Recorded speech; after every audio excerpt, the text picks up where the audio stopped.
नमस्कार दोस्तों, मेरा नाम है वैभव श्रीवास्तव। स्वागत है आप लोगों का मेरे इस यूट्यूब चैनल में जिसका नाम है फाइनेंस विद वैभव श्रीवास्तव। आज का टॉपिक बहुत इंटरेस्टिंग टॉपिक होने वाला है, बहुत नॉलेजेबल टॉपिक होने वाला है।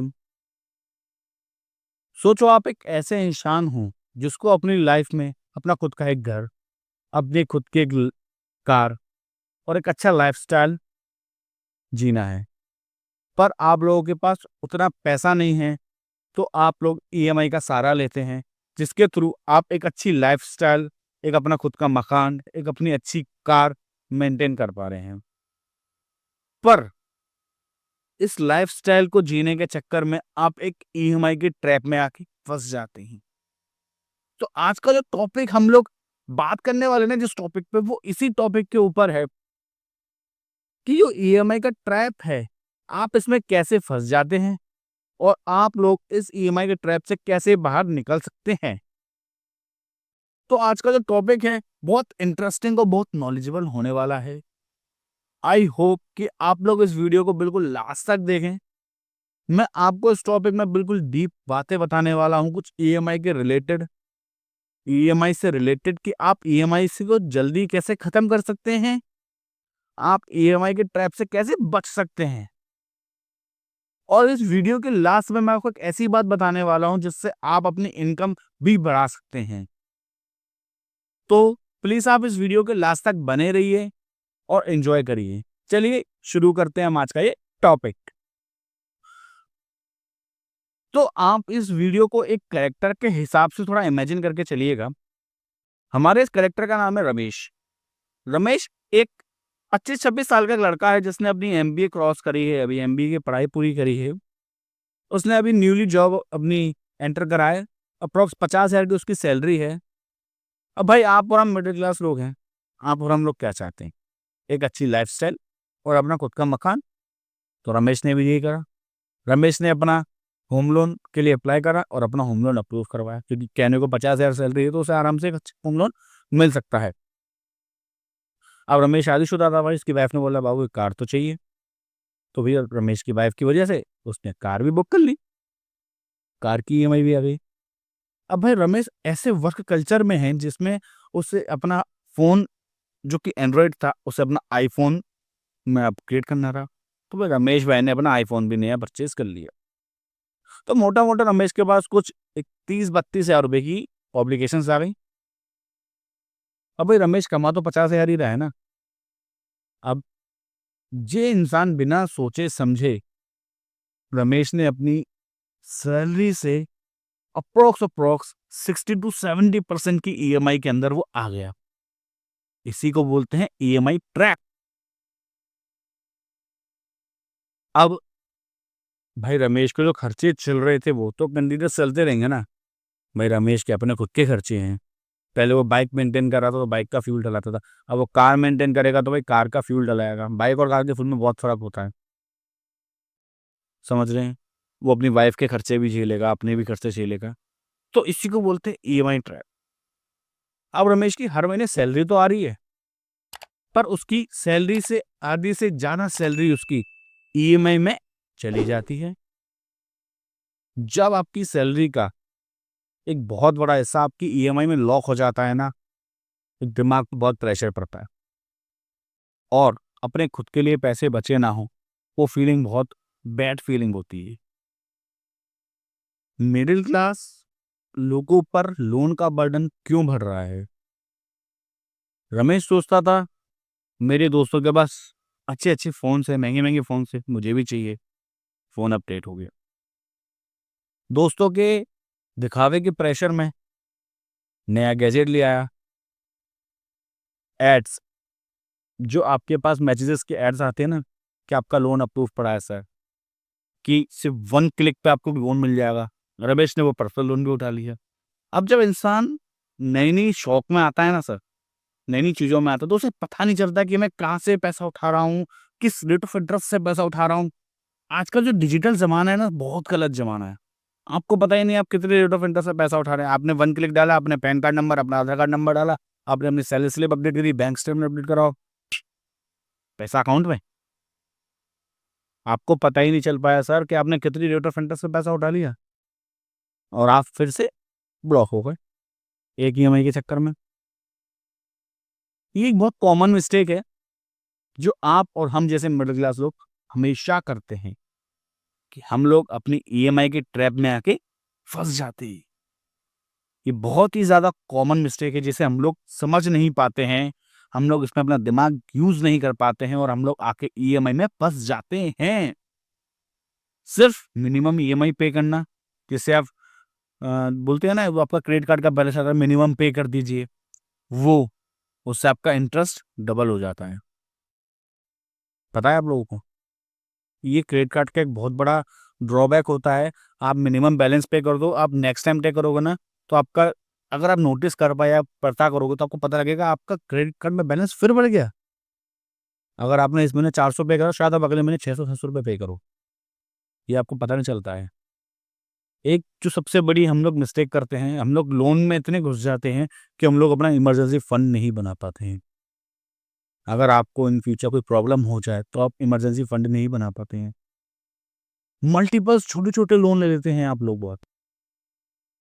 आप में से बहुत सारे मेरे व्यूअर्स ऐसे होंगे जिन्होंने 10-10, 20-20 हज़ार, 50-50 हज़ार के लोन ले लिए होंगे।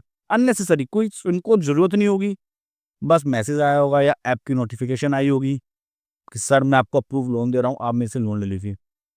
उनको पता भी नहीं चला कि उन्हें 36%, 45% की रेट ऑफ इंटरेस्ट पे लोन उठा लिया है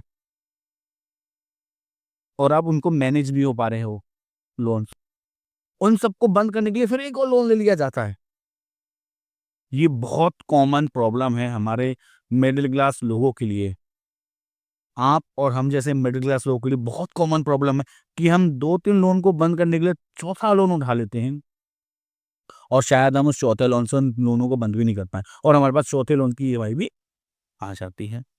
मैं एक फाइनेंशियल एडवाइज़र हूँ, मैं लोन का काम करता हूँ। मेरे पास ऐसे मल्टीपल केसेस आते हैं कि सर मेरे पास बहुत सारे क्रेडिट कार्ड्स हैं, मेरे पास बहुत सारे लोन्स चल रहे हैं, क्या आप प्लीज़ उनको एक कर सकते हैं? और हम लोग ऐसे लोगों की बहुत मदद करते हैं। हम लोग उनके सारे लोनों को बंद करके एक लोन बनवा के देते हैं। ये बहुत ही बड़ा हेडेक वाला काम होता है, आप लोगों के लिए भी, हम लोगों के लिए, कि मल्टीपल कार्ड्स, मल्टीपल लोन्स को मैनेज करना। एक छोटी सी कहानी सुनाता हूँ, रमेश की है, कि एक दिन रमेश की फैमिली में ना मेडिकल इमरजेंसी आ गई। उसके पास सेविंग तो थी नहीं, क्योंकि भाई अगले ने तो ईएमआई के ट्रैप में फँसा हुआ है ना, अगला तो ईएमआई भर रहा है। अब उसके पास सेविंग्स तो है नहीं। तो रमेश ने फिर सोचा, क्यों ना किसी एक ऐप से दोबारा लोन उठा लिया जाए। किसी एक ऐप से दोबारा लोन उठा लिया जाए और अब उसकी ईएमआई फिर और बढ़ गई, जिसका रेट ऑफ इंटरेस्ट उसने और हाई भर लिया हो ले लिया होगा, क्योंकि जब आपको भी पता है, जब आप खुद से लोन लेने जाते हो तो बैंक या एनबीएफसी या ऐप आपको अच्छा रेट देते हैं, क्योंकि उनमें उनका फायदा होता है। और यही गलती हर मिडिल क्लास आदमी करता है, आप और हम लोग करते हैं, क्योंकि हर प्रॉब्लम का सॉल्यूशन वो एक ही चीज समझते हैं, लोन। हर इमरजेंसी का सॉल्यूशन वो लोन समझते हैं। ये आप और हम जैसे लोग बहुत प्रॉब्लम करते हैं। अगर इस मेडिकल इमरजेंसी में उसने लोन की बजाय एक अच्छा-सा हेल्थ इंश्योरेंस लिया होता, तो शायद उसे ये लोन लेने की ज़रूरत नहीं पड़ती। ये शायद उसे लोन लेने की ज़रूरत नहीं पड़ती, अगर वो एक अच्छा-सा हेल्थ इंश्योरेंस लेता उस जगह पे। ये गलतियाँ मैंने बहुत करी हैं सर, कि मैंने पहले बहुत लोन उठाए हैं और मैंने अपना हेल्थ इंश्योरेंस नहीं लिया था। मैंने अपना टर्म इंश्योरेंस नहीं लिया है। ये गलतियाँ मैंने करी हैं, पर आज मैंने सब कुछ लिया है। मैं ये नहीं बोलूँगा मैं डेट फ्री हूँ, पर हाँ, मैं आज की डेट में सही चल रहा हूँ।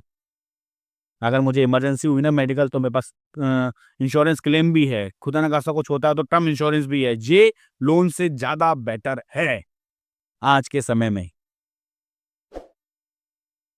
ईएमआई से बचने के लिए बहुत ही बढ़िया-बढ़िया फाइनेंशियल टिप्स आपको बताता हूँ। आई होप शायद आप उन चीज़ों को समझ पाओ और आप उन चीज़ों को अपने दिमाग में डालें। ठीक है सर? रमेश एक दिन घर में बैठा हुआ था, तो सोचता है कि यार, अगर ऐसे ही चलता रहा तो मैं कभी फ्री नहीं हो पाऊँगा अपने इन लोनों से। मैं इस ट्रैप में फँस जाऊँगा।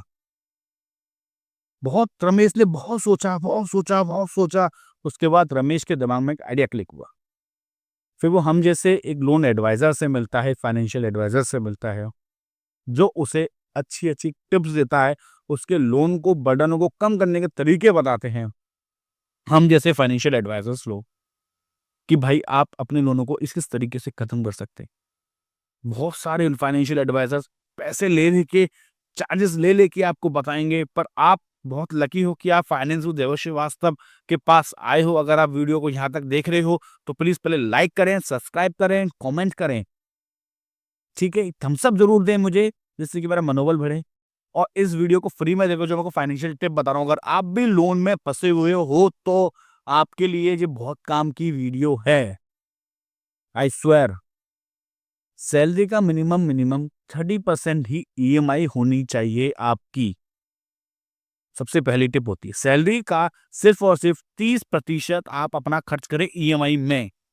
इन फ्यूचर अगर आपकी जॉब चली जाए तो एटलीस्ट आपके पास 6 महीने का अगर आपकी जॉब चली जाए तो एटलीस्ट आपके पास 6 महीने का इमरजेंसी फंड होना चाहिए, जिससे आप अपने खर्चे कर सको, अपनी ईएमआई भर सको और अदर नेसेसरी चीज भी अपनी बुक कर सको। डेट कंसोलिडेशन, ये शब्द एक जो कर्जे में डूबा हुआ इंसान है, ईएमआई में डूबा हुआ इंसान है, ये उसके लिए वरदान होता है। डेट कंसोलिडेशन क्या होता है? डेट कंसोलिडेशन मल्टीपल्स लोन को एक सिंगल लोन में कम ईएमआई में कन्वर्ट करने को बोलते हैं डेट कंसोलिडेशन। अगर आपके 5-6 लोन चल रहे हैं, 2-3 क्रेडिट कार्ड चल रहे हैं, उन सबको एक लोन बनाएंगे और उसकी ईएमआई ऐड करेंगे, उसको बोलते हैं डेट कंसोलिडेशन। सिंपल भाषा में समझ में आ गया होगा आप लोगों को। अगर आपको ये मेरी बात समझ में आई तो प्लीज स्लाइड जरूर करें मुझे। बैलेंस ट्रांसफर का यूज करो। देखिए, आपके पास इतना पैसा नहीं है, अगर आपके पास इतना पैसा होता तो शायद आप लोन नहीं ले रहे होते, तो आपको बैलेंस ट्रांसफर करना पड़ेगा भाई। अगर आपको एक अच्छी सैलरी मिल रही है तो आप एक अच्छी पीएल ले सकते हैं बड़ा, जो आपको सारा लोन बंद कर सके। अगर आपको ये ऑप्शन नहीं मिल रहा है तो आप मेक श्योर अपनी कोई प्रॉपर्टी जो बैंक में मॉर्गेज कर सकते हैं वो करिए, एंड देन अपने सारे के सारे लोन्स को बंद करिए और खुद से कसम खाइए, खुद से कसम खाइए कि आप दोबारा इन ईएमआई के ट्रैप में नहीं फंसेंगे।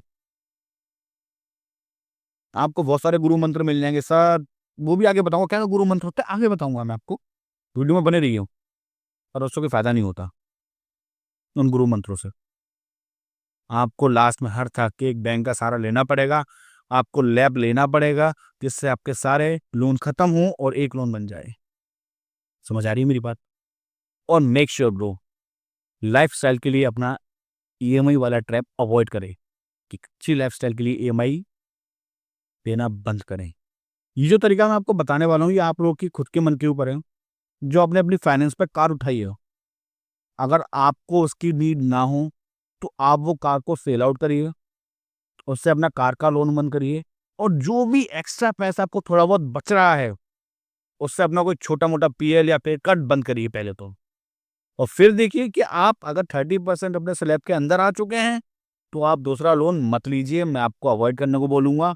पर अगर आप 30% से अभी भी ऊपर है, 50-60% तक चल रहे हैं अपनी ईएमआई का, तो आप एक डेट कंसोलिडेशन के लिए बात करिए किसी बैंक में जाके, वो आपको जरूर हेल्प करेगी। और अगर आप लोग आगरा से मेरी वीडियो देख रहे हैं तो मैं आपको इसमें पूरी सहायता कर सकता हूँ। डिस्प्ले में मेरा नंबर भी शो करूंगा मैं डिस्क्रिप्शन में, और मेरा इंस्टाग्राम का लिंक डला हुआ है मेरी बायो में, आप वहां से मुझे मैसेज भी कर सकते हैं। समझ आ रही है आप लोगों को मेरी बात? अपने बजट को प्लीज बैलेंस करिए। आप जो मंथली सैलरी ले रहे हो उसका बजट को बनाओ, जो आपको बहुत हेल्प करेगा आगे जाके। रमेश अपना एक सिंपल सा बजट बनाता है जिसके अकॉर्डिंग वो हर महीने चलेगा। 50% नीड्स, ईएमआई, रेंट और ग्रोसरी सामान। 30% wants, lifestyle and other things. 20% investment, SIP and stock markets. Ramesh ने एसआईपी स्टार्ट करी जिसमें वो अपने सैलरी का छोटा सा अमाउंट देता था अपनी एसआईपी को। एसआईपी का मतलब होता है सिस्टमेटिक इन्वेस्टमेंट प्लान।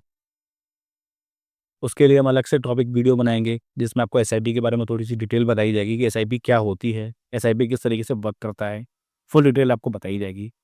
अभी के लिए शॉर्ट में आप ये समझिए कि रमेश ने एक एसआईपी स्टार्ट करी जिसमें अपनी इनकम का थोड़ा सा हिस्सा देता था, 2 से 3 हज़ार रुपये मान के चलिए आप लोग। मैं नहीं बोलूँगा आप ज़्यादा बड़ा हिस्सा दीजिए, छोटा सा हिस्सा अपनी एसआईपी को दीजिए। जिसमें आप छोटा सा इन्वेस्टमेंट कर सकें अपने फ्यूचर नीड्स के लिए। एंड देन वो थोड़ा सा इमरजेंसी फंड के लिए भी पैसा बचाता था कि वो आगे जाके अपनी प्लानिंग कर सके किसी और चीज़ के लिए। अगर आपका सारा डेट 30% के अंदर है तो आप लोग ये ज़रूर कर सकते हैं, अगर आपका 30% से ऊपर है आपका डेट, तो आप डेट कंसोलिडेशन का रास्ता ले सकते हैं। डेट कंसोलिडेशन के बारे में मैंने आपको बता दिया है, आप पीछे जाके वीडियो को देख सकते हैं। आपका डेट कंसोलिडेशन होने के बाद अगर आपकी पर डेट कंसोलिडेशन की कंडीशन भी होती है, अगर आपकी कोई भी ईएमआई या आपका क्रेडिट कार्ड का बिल कोई बाउंस ना हो, कोई ड्यू ना हो, तो ही आपको डेट कंसोलिडेशन मिल सकता है। अदरवाइज बैंक भी आपको पेमेंट नहीं देगी एक्स्ट्रा। अगर आपको पेमेंट नहीं मिल पाता है, आपका डेट कंसोलिडेशन नहीं हो पाता है, तो इस वीडियो का पार्ट 2 बनाऊंगा मैं आपके लिए कि आप अपना डेट कंसोलिडेशन सेल्फ कैसे कर सकते हैं, आप खुद अपना डेट कंसोलिडेशन कैसे कर सकते हैं। ये अपनी लाइफ में मैं भी इम्प्लीमेंट कर रहा हूँ आज की डेट में।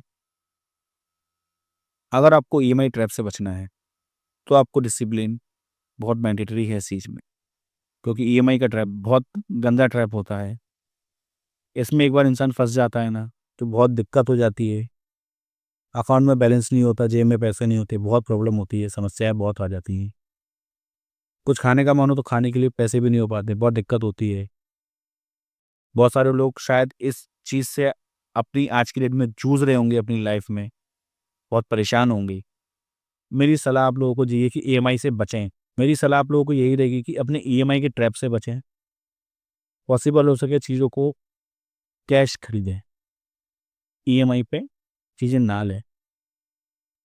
और अगर मन करे तो एटलीस्ट अपना 30% के अंदर अंदर अपनी इनकम करनी। दोस्तों, रमेश की कहानी जो कहानी है वो हर मिडिल क्लास की घर की कहानी है। एक ईएमआई आपके सपने पूरे कर सकती है, लेकिन आपकी लिमिट ना हो तो ज़िंदगी का बोझ भी बन सकती है। ईएमआई की ट्रैप से बचना है तो प्लीज़ प्लानिंग ज़रूर करिए, बजटिंग ज़रूर करिए और अपनी सेविंग्स पे ध्यान दीजिए, अपने इन्वेस्टमेंट पे। अगर आप भी रमेश की तरह अपनी ईएमआई के में बोझ में दब चुके हैं, तो आज से ही अपनी फाइनेंशियल फ्रीडम की कहानी लिखना शुरू करिए। ये शायद आपको आगे जाके बहुत फ़ायदा दे। और आई होप आप सब जो भी ईएमआई के ट्रैप में फँसे हुए हैं, आप लोग अपने इस ट्रैप से बाहर आने की पूरी कोशिश करें और आप इस ट्रैप से बाहर आएँगे। मैं आशा करता हूँ आप लोगों को मेरी ये वीडियो अच्छी लगी होगी, आप लोगों को मेरी ये वीडियो समझ में आई होगी और आप मेरे इस वीडियो को सपोर्ट करेंगे, इस वीडियो को लाइक करेंगे, चैनल को सब्सक्राइब करेंगे और कोई भी अगर गलती हुई हो मेरे से इस वीडियो में तो प्लीज़ मुझे कमेंट में बताएँगे। और आपको इस वीडियो में अच्छा क्या लगा आप वो भी मुझे प्लीज़ कमेंट में बताइएगा। राधे राधे।